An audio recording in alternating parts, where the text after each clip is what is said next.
আৰু তেওঁ অকল পাকিস্তানে যোৱা নাই, পাকিস্তানৰ সেনা বাহিনীৰ ব্যক্তি এজনকো লগ কৰিছিল। এইটো আপোনালোকে একশন কেনে ধৰণৰ বহুত ডাঙৰ একশন। ভূপেন বৰাই কৈছে এইটো আপোনাৰ ছেপ্টেম্বৰলৈকে কিয় ৱেইট কৰিছে? কাৰণ মোক কাগজবিলাকতো আহিব লাগিব না, পাকিস্তানৰ পৰা আহিব লাগিব, পাকিস্তানৰ পৰা আহিব লাগিব, ইংলেণ্ডৰ পৰা আহিব লাগিব। মই যদি আপোনাক এনে কওঁ আপুনি মোৰ কথা মানিব জানো? ভূপেন বৰাই কালি যদি মই এনে কৈ দিওঁ যে তেওঁ পাকিস্তান গৈছিলে অমুক তাৰিখে, আপোনালোকে মানিব জানো? আপোনালোকেতো প্ৰমাণ খুজিব। ভূপেন বৰাই কৈছে যে 10 ছেপ্টেম্বৰ আগতে প্ৰত্যাহ্বান জনাব নালাগে, এইটো মই দিমেই। আৰু সেইটো আৰু হিমন্ত বিশ্ব শৰ্মাই যি কয় কৰে। আৰু অসমৰ এগৰাকী সাংসদ যেতিয়া পাকিস্তানত ট্ৰেণ্ডিং হৈ থাকে 3 দিন, পাকিস্তানৰ ছ'চিয়েল মিডিয়া, পাকিস্তানৰ টিভি নিউজ সকলো যে তেতিয়া ট্ৰেণ্ডিং হৈ থাকে, তেতিয়া পাকিস্তানৰ নয়নৰমণি অসমৰ সাংসদগৰাকী তাৰ কাৰণে অসমৰ বাহিৰে ইয়াতকৈ দুখৰ কথা একো নাই। তেওঁ কৰাচী বিমানবন্দৰত যোৱা নাছিল, তেওঁ আটাৰি দি পাকিস্তানত প্ৰৱেশ কৰিছিল। গতিকে ছ'চিয়েল মিডিয়াত কোনে প্ৰকাশ কৰিছে সেইটোৰ লগত আমি কথা নহয়। তেওঁ গাড়ী দি সোমাইছিলে, ফ্লাইটেদি সোমোৱা নাছিলে যাতে মানুহৰ চকুত নপৰে। ফ্লাইটেদি যোৱা নাই, তেওঁ গৈছিলে গাড়ী দি। সেইকাৰণে গোটেই তথ্য আমাৰ হাতত আছে। গাড়ী নম্বৰ আমাৰ হাতত নাই, কিন্তু কোন মুহূৰ্তত কেইটা বাজি কেইমিনিটত পাকিস্তানত গৈছে এইটো আমি জানো, কিন্তু চাৰ্টিফাইড কপি লাগিব। মই জানাখিনিতো ক'লে মোক বিশ্বাস নকৰিব। এই চাৰ্টিফাইড কপিখিনি আনিবৰ কাৰণে মোক 10 ছেপ্টেম্বৰলৈকে সময় লাগে। কংগ্ৰেছ জিকিলে সকলো ভাল, বিজেপি জিকিলেহে গণ্ডগোল। ৰাহুল গান্ধীক সমালোচনা মুখ্যমন্ত্ৰী হিমন্ত বিশ্ব শৰ্মাৰ। আগতে কৈছিল EVMৰ কথা, এতিয়া কয় ভোট চুৰিৰ কথা। ৰাহুলৰ কালিৰ সংবাদমেল প্ৰসংগত প্ৰতিক্ৰিয়া প্ৰকাশ মুখ্যমন্ত্ৰীৰ।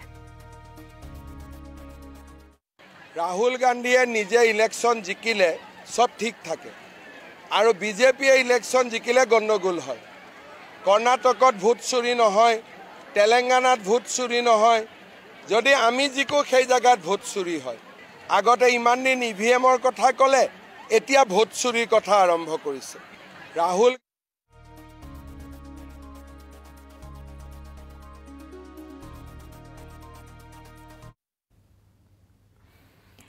আগবাঢ়িছো আন এটা ৰাজনৈতিক খবৰলৈ। আগতীয়াকৈ প্ৰাৰ্থীয়ে ঘোষণা কৰা হাগ্ৰামাক বিশ্বাস কৰিব নোৱাৰি। 5 বছৰত এবাৰো সদনলৈ নহা হাগ্ৰামা জননেতা কেনেকৈ? হাগ্ৰামা সম্পৰ্কত তীব্ৰ কটাক্ষ প্ৰমোদ বড়োৰ। দুয়ো দলৰ মিত্ৰতা চৰ্চাৰ সময়তে এই মন্তব্য কৰিলে প্ৰমোদ বড়োৱে। তেখেতে 20টা বুলি ক'লে, কিন্তু 2টাটো আগতে বাঢ়াই ল'লে দেখোন, আৰু আমি এৰি দিয়াৰ পিছত আকৌ 10টা বাঢ়াই যায় নেকি? তো তেখেতকতো বিশ্বাস কৰিব নোৱাৰে। ৰাজনীতিৰ নামত যি টি কথাবিলাক কৈ পেলাই প্ৰদূষিত কৰে। একত্ৰীকৰণ সভা চিনচিয়াৰিটি থাকিলে তেখেতে ঘোষণা কৰিব নালাগিছে, আলোচনা কৰিবলৈ ৰখিব লাগিছিলে। 5 বছৰত একবাৰ হ'লেও হাগ্ৰামা মহিলাৰী ডাঙৰীয়া এছেম্বলিত আহিব লাগিছিলে। আহি পেলাই আমাক সমালোচনাই কৰক, আমি আৰু একো ক'ব লগা নাই। কিন্তু 5 বছৰত প্ৰায় 14 বাৰ এছেম্বলি হৈ গ'ল, হাগ্ৰামা মহিলাৰী ডাঙৰীয়াই একবাৰো এছেম্বলিতে নাহিল। আৰু সিজন কি জননেতা হ'ব? তেখেতৰ সমষ্টিৰ কথাও ক'ব নাহিল, BTRৰ 35 লাখ জনসাধাৰণক ক'ব নাহিল। যদি এছেম্বলিলৈ নাযায় তেখেতে ইলেকশ্যন খেলাৰ কি মতলব আছে? চিফ হৈ পেলাই বহি পেলাই বাহিৰত থাকি, শিলিগুৰিত থাকি, দিল্লী মুম্বাইত থাকি অফিচ চলালে হ'ব নেকি? এইটো অপৰাধ যদি হয় তেতিয়াহ'লে প্ৰথমটো অপৰাধী নৰেন্দ্ৰ মোদীয়ে হ'ব। এইটো অপৰাধ যদি হয় তেতিয়াহ'লে প্ৰথমটো অপৰাধী নৰেন্দ্ৰ মোদীয়ে হ'ব।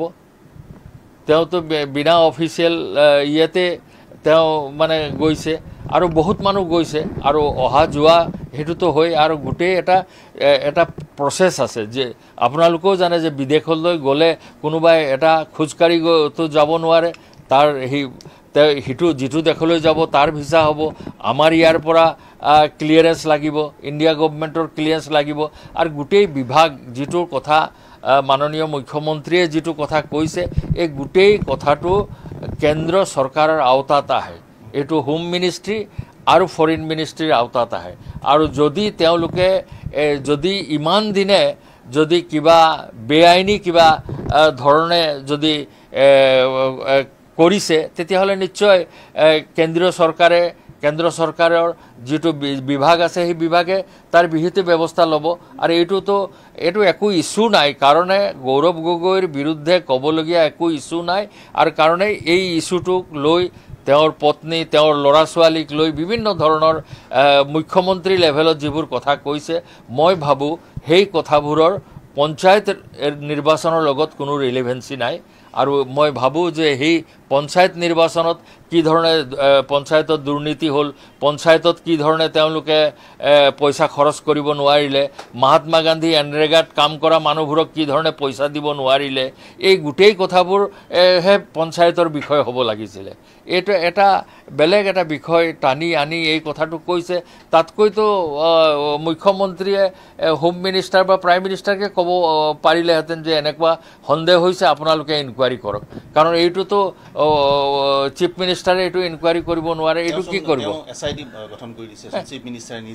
এতিয়া চিফ মিনিষ্টাৰে তো চিফ মিনিষ্টাৰৰ ভাগে ভাবে আৰু মই ভাবোঁ যে এই SITয়ে একো মানে মই যিমান দূৰ জানো এইটো কেন্দ্ৰীয় হোম মিনিষ্ট্ৰী আৰু ফৰেইন মিনিষ্ট্ৰীৰ কথা তেওঁলোকেহে ইয়াত কিবা ব্যৱস্থা ল'ব লাগে তাৰ কাৰণে IB আছে আছে CBI আছে আৰু অন্যান্য আছে আৰু কোনো বিদেশলৈ বা পাকিস্তানলৈ যোৱা মানুহ গ'লেতো তাৰ মানুহৰ লগত কথা পাতিব কিন্তু যদি কিবা ৰাষ্ট্ৰদ্ৰোহী কাম কৰিছে নিশ্চয় আমিও কম কেন্দ্ৰীয় চৰকাৰে একশ্যন ল'ব লাগে আৰু ইমান দিনে ইমান আছে CBI আছে ফৰেইন ইণ্টেলিজেন্স আছে তাৰ পিছতো ইমান পিছতো যদি এইবোৰ হোৱা নাই তেতিয়া মই ভাবোঁ যে এইবোৰ ভোটাৰৰ মাজত এটা ভুল প্ৰচাৰ কৰিছে আৰু ভোটাৰক ডাইভাৰ্ট কৰিছে কাৰণ এই ইস্যুটো পঞ্চায়তৰ লগত এই ইস্যুটোৰ কোনো সম্বন্ধ নাই